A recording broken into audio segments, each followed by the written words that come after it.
बिस्मिल्लाहिर्रहमानिर्रहीम। अस्सलाम वालेकुम। कैसे हैं आप सब? उम्मीद करती हूँ आप सब बिल्कुल खैरियत से होंगे। आज मैं आपके साथ अपना व्लॉग शेयर करने लगी हूँ और सबसे पहले आप सबको रमज़ान की बहुत बहुत मुबारक हो। Welcome to Kitchen Daksa YouTube channel. Please like my video, subscribe my channel and press the bell icon for latest videos. अल्लाह पाक इस मुबारक महीने में हमें बहुत सारी नेकियां समेटने की तौफीक अता फरमाए और हमारे गुनाहों को माफ़ फरमाए। आमीन सुम्मा आमीन। तो आइए अब अपना व्लॉग स्टार्ट करते हैं। 12:30 बजे का टाइम था और व्लॉग मेरा इससे रिलेटेड है। सबसे पहले मैं आपको ये बता दूँ कि जो काम मैंने रमज़ान से एक दिन पहले करने थे ना, तो वो काम मेरे से नहीं हो सके क्योंकि मुझे था कि नेक्स्ट डे रोज़ा नहीं होगा, तो मैं उस डे में अपनी तैयारी कर लूँगी या अपनी ये वाले सारे काम कर लूँगी। लेकिन फिर रोज़ा हो गया तो फिर रोज़ा रख के फिर मुझे ये काम करने पड़े। बहरहाल मुझे ये था कि मेरे काम एक दफ़ा कंप्लीट हो जाएँ तो फिर हम अपने रमज़ान के स्केड्यूल जो मैंने बना के रखा हुआ था, ये रूटीन बना के रखी थी ना, उसके अकॉर्डिंग चलूँगी। तो सुबह उठ तो मैं तकरीबन 10 बजे के करीब गई थी। मैं एक वीडियो एडिट करनी थी, वो मैंने की। उसके बाद 12:30 बजे का टाइम था और अभी जो है ना अज़ान ज़ोहर की होने वाली थी। तो उससे पहले जी सुबह मौसम बहुत प्यारा था। फिर दिन में ऊपर आई क्योंकि मैंने अपने लास्ट व्लॉग में आपको बताया था कि जब ये सारे फूल खिलेंगे ना तो मैं आपके साथ ज़रूर शेयर करूँगी। तो आज माशाल्लाह बहुत ज़्यादा जो है ना फूल खिले हुए हैं और बहुत ज़्यादा भी खिलने बाकी हैं। तो इतना प्यारा व्यू था ना। सुबह जो है ना वेदर बहुत ज़बरदस्त था, हल्की फुल्की बारिश थी। अब थोड़ी सी धूप निकली है लेकिन सुनने में ये आया कि नेक्स्ट डे जो है ना बहुत तेज़ बारिश है। इंशाल्लाह नेक्स्ट जो है ना वो पहला फ्राइडे होगा रमज़ान का। तो फिर ये सब करने के बाद जी मैं नीचे आई और अभी जो थोड़ा सा ही टाइम था नमाज होने में, तो मैंने कहा सबसे पहले ये काम कर लेती हूँ। बेसिकली मुझे आज क्या करना था, कुछ चीज़ें क्योंकि रमज़ान की डीप क्लीनिंग तो हो चुकी थी लेकिन कुछ ऐसी चीज़ें थी जो ना डेली बेस पे बिखर ही जाती हैं। उनको डेली मतलब इस ना उसको अरेंज करना होता है। तो जिसमें एक ये ड्रा सबसे पहले शामिल है। ये सबसे ज़्यादा यूज़ होने वाला ड्रा है और ये जितना मर्ज़ी वार लो ना, इसने फिर भी बिखर जाना है। तो ये काम करना था। कुछ चीज़ें थी जो जो मैंने जैसा पहले बताया है कि जो डेली बेसिस पे भी उनको सही करते रहो, फिर भी उसको रोज़ सही करने की ज़रूरत ही है। वो सब करना था। फिर एक दफ़ा मैंने चेक करना था कि घर में कोई जाला वगैरह नहीं लगा हुआ, वो करके देन डस्टिंग करके झाड़ू करनी थी और मैपिंग करके तो घर साफ़ हो जाना था। डिटेल क्लीनिंग को जो हमने मतलब कह लो जो घर की एक्स्ट्रा चीज़ें निकालनी होती है ना, वो कर चुके थे। तो मैंने सोचा था ये वाली क्लीनिंग मैं एक दिन पहले शेयर करूँगी क्योंकि मैंने डिटेल क्लीनिंग आप लोग के साथ नहीं शेयर की। तो मैंने सोचा था कि रमज़ान से एक दिन पहले की क्लीनिंग है ना, वो मैं आपके साथ शेयर करूँगी। तो बहरहाल अचानक जो है रमज़ान मुबारक का चाँद नज़र आ गया और फिर आज सुबह फर्स्ट रोज़ा था। रात तो देर से पता चला, तरावियाँ पढ़ी और फिर कुरान पाक वगैरह पढ़ के सहरी करके सोए थे। काफ़ी ज़्यादा नींद भी आ रही थी और फिर जी लेकिन ये काम भी ज़रूरी थे। तो ये काम करके फिर हम अपने इंशाल्लाह आज से अपनी रमज़ान की रूटीन को फ़ॉलो करेंगे, वो भी मैं आपके साथ शेयर करूँगी। और रमज़ान में जो है ना मैं आपके साथ ज़्यादा से ज़्यादा व्लॉग शेयर करूँगी क्योंकि हमारे घर में बहुत ज़्यादा मतलब इतनी ख़ास इफ्तारी का अहतमाम तो नहीं होता, लेकिन ये है कि हमने जो कुछ नॉर्मल होता है ना वही कर लेते हैं। तो उसमें क्या है, इतनी ख़ास रेसिपीज़ नहीं होंगी। तो इसलिए मैं आपके साथ अपनी डेली की व्लॉगिंग शेयर करूँगी। कोशिश करूँगी कि कोई रेसिपी बनाई तो उसकी रेसिपी भी शेयर कर दूँगी। तो 1 बजने वाला था, यहाँ पे ज़ोहर हो चुकी थी। पहले मैंने सोचा था कि काम वाइंड अप कर लेती हूँ तो फिर नमाज़ पढ़ लूँगी। ज़ोहर असर में थोड़ा सा फ़र्क रह जाएगा, बट मैंने सोचा कि नहीं, सबसे पहले ज़ोहर पढ़ लेती हूँ, कंसंट्रेशन के साथ नमाज़ पढ़ूँगी। दैन जो है ना असर की नमाज़ बोला था कंसंट्रेशन के साथ पढ़ी जाएगी, तो बाकी काम बाद में करेंगे। नमाज से फ्री होकर जी ये चीज़ें मैंने निकाली थी और ये चीज़ें जो है ना मैं ऊपर रखूँगी। ऊपर की सफाई में फिर किसी दिन आपके साथ शेयर करूँगी। आज सिर्फ मुझे नीचे के काम करने थे। तो जिस दिन ऊपर की सफाई वगैरह करूँगी तो उस दिन भी शेयर करूँगी क्योंकि कल फ्राइडे है, तो कल तो मैं ये काम नहीं करूँगी ऊपर वाला। तो कल मैं सिर्फ कल आपके साथ फ्राइडे की रूटीन शेयर करूँगी रमज़ान में। तो फिर किसी दिन ऊपर की सफाई वगैरह की तो फिर मैं आपके साथ ये उसमें शेयर करूँगी।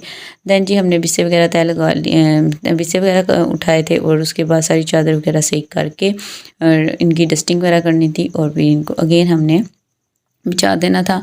और आप सब बताएं कि आपने रमज़ान की कौन की तैयारियां, आपको मतलब चाँद नज़र आने के बाद आपने कौन-कौन सी तैयारियां की और कैसा टाइम था? आप काफ़ी ज़्यादा हेक्टिक हुए या फिर आपको कैसा फ़ील हुआ, ये आप मुझे कमेंट बॉक्स में ज़रूर बताइएगा। तो यहाँ पे जी वही मेरा जो मैं डेली व्लॉगिंग कुकिंग वगैरह करती हूँ, उनके बर्तन वगैरह पड़े थे वो मैंने कलेक्ट कर लिए थे। वो मतलब वॉश हो गए थे, ड्राई हो गए थे। अब उनको उनकी जगह पे रखूँगी। कुछ ग्रॉसरी की चीज़ें थी, उनको भी उनकी जगह पे अरेंज करना था। और जो सबसे मेन काम था कि मेरी सर्दियों के कपड़े, वैसे एक दफ़ा गर्मियाँ आ चुकी थी और फिर अगेन सर्दी आ गई और कल क्या जो सुनने में आ रहा है कि बहुत तेज़ बारिश है, तो इट्स मीन कल अगेन सर्दी हो जाएगी। तो मैंने अभी तक ना अपने कपड़े वगैरह को ना टच भी नहीं था किया, तो दराज मेरा सारा मैसी था। तो आज मैंने सोचा था कि चलो कपड़े तो अपने जो चेंज आगे पीछे गर्मी सर्दी के होते रहेंगे, तो मैं अपने दराज को थोड़ा सा तरतीब लेके रखूँ, थोड़ा सा मुझे भी फ्रेशनेस आया कि मैंने अपने कपड़े वगैरह सही करके रख लिए मैं। तो सबसे पहले कि जी मैंने अपनी किचन की कुछ चीज़ें खरीदी थी, तो मैं इनको इनकी जगह पे रख दूँगी। देन जी मैंने कपड़ों की तरफ चलेंगे। ये आप देख सकते हैं दराज इस तरह है, बस एक दफ़ा खोलो और इसने सबने बाहर आ जाना है। तो मैं आपको इनको सेट करके दिखाती हूँ। ये जी मेरा दराज सेट हो गया। इसमें मैंने जो बहुत ज़्यादा मतलब कह लो कि सर्दी वाले ये वूल वगैरह के कपड़े थे ना, वो मैंने साइड पे रख दिए, क्योंकि वो तो बिल्कुल नहीं यूज़ होंगे, लेकिन कॉटन वगैरह के थोड़े से खद्दर टाइप कपड़े यूज़ हो जाएंगे, तो वो मैं अरेंज कर लिए थे। बाकी कपड़े मैं अपने जिस दिन ऊपर जाऊँगी तो उस दिन मैं इनको अरेंज कर दूँगी। किचन में आ गई थी। वैसे किचन में ज़्यादा मैस नहीं था, क्योंकि मैं किचन में मैस क्रिएट होने नहीं देती। साथ के साथ बर्तन धुल जाते हैं और शेल्फ़ को भी मैं साफ़ रखती हूँ। यहाँ पे दही जम चुकी थी, दही को मैं फ्रिज में रखूँगी। और जो बर्तन वॉश किए हुए थे ना सुबह, उसको वो ड्राई हो चुके थे, उनको उनकी जगह पे लगाएंगे। और थोड़े से बर्तन पड़े हुए थे वो मैं वॉश कर लूँगी। और देन फिर हमने बाहर जाना था, मैंने अपना किचन साफ़ करना था।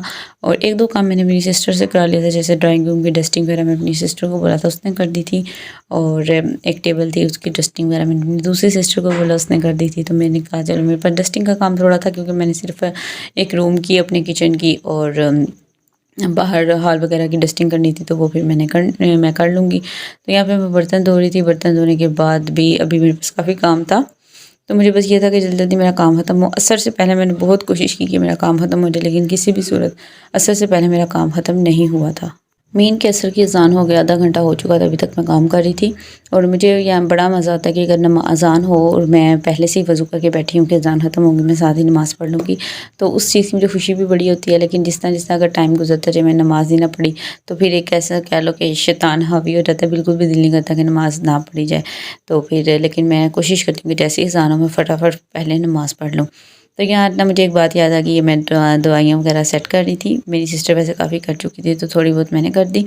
अच्छा, मेरी से फ्रेंड थी, उसने रात को ना स्टेटस लगाया कि जिस दिन चाँद नज़र आना होता पाकिस्तान में, क्या चाँद नज़र आना है या नहीं आना, तो उस दिन पाकिस्तानियों को चाहे सोए ही ना, क्योंकि किसी भी टाइम ना जो है ना चाँद नज़र आ जाता है। तो रात ऐसा हुआ था कि काफ़ी लेट चाँद नज़र आया, तो तकरीबन 10 बजे के करीब मस्जिदों में 10 नहीं सॉरी 12 साढ़े 12 के नहीं 12 बज चुके थे जब उन्होंने मस्जिद वालों ने तरावियाँ ख़त्म की थी। तो लोग ईशा की नमाज़ पहले ही पढ़ के जा चुके थे। मैं खुद भी मैंने ईशा की नमाज़ पहले ही पढ़ ली थी।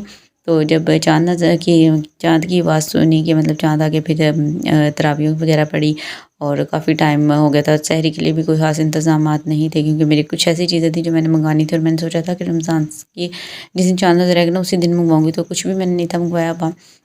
तो बहरहाल फिर भी अल्लाह का शुक्र है, अल्हम्दुलिल्लाह खा पी के रोज़ा रखा था और बहुत अच्छा रोज़ा गुजरा। मैं मतलब अफ्तार के बाद ही आपके साथ वॉइस ओवर कर रही हूँ।